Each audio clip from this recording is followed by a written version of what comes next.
Good day, everyone. I'm Maricel C. Acuña, and today I'll be sharing the basics of educational research. This presentation gives us a simple overview of what educational research is, the different approaches, why it's important, and the qualities we need to become effective researchers. My goal is to make this practical and easy to understand so that we can see how it connects directly to teaching and learning.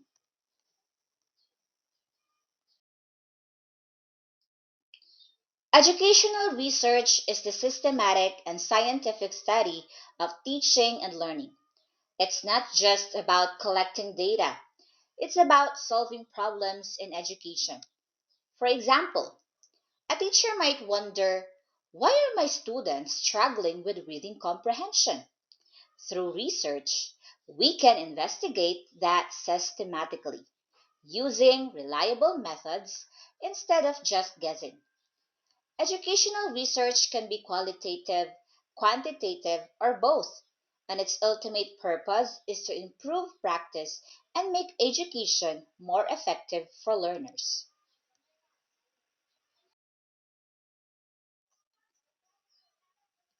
There are three main paradigms that guide research. The first is the positivist or post positivist paradigm, which assumes that reality is measurable. So, researchers use tools like surveys, tests, or experiments to gather data. The second is the interpretive paradigm, which looks at how people create meaning in their experiences. For example, an interpretive study might explore how students feel about online classes. Finally, the critical paradigm focuses on issues of power, inequality, and social justice. This type of research seeks to amplify voices of marginalized groups and push for change in the educational system. Each paradigm gives us a different way of looking at educational problems.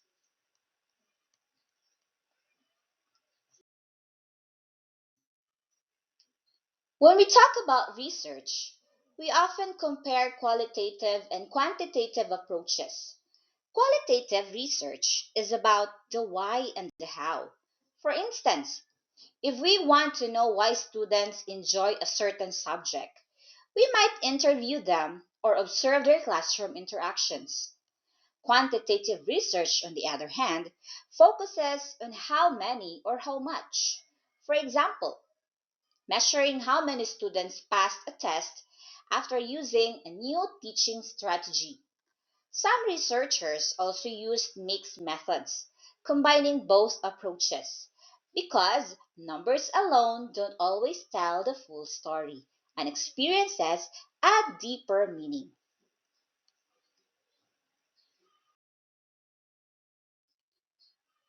So, why do we actually do educational research? First, it helps improve teaching practice, like finding out which methods are most effective for different learners. Second, it expands our knowledge about how people learn.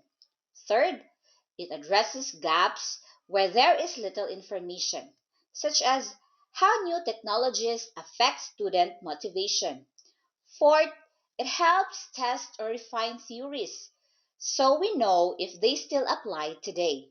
And lastly, research provides evidence that supports educational policies and decision making. Without research, education would be based on assumptions rather than evidence. Of course, good research needs to be valid, reliable, objective, and ethical. This means results should be accurate, consistent, and free from bias. A good researcher is curious and eager to learn, but also patient and persistent because research takes time. Ethical standards are equally important. We must always protect the rights of participants, respect confidentiality, and ask permission when needed.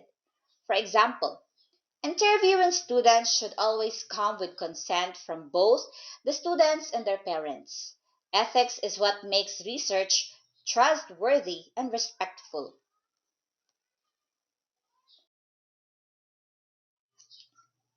In summary, educational research plays a vital role in shaping how we teach and how students learn. It provides evidence based solutions, balances different methods, and creates knowledge that educators and policymakers can actually use.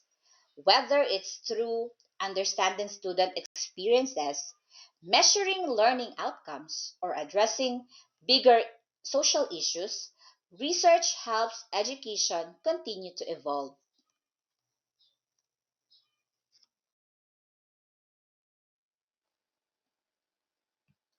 I'd like to end with this quote from Zora Neale Hurston. Research is formalized curiosity. It is poking and prying with a purpose. This reminds us that curiosity alone is not enough. We need research to turn questions into answers that truly improve education.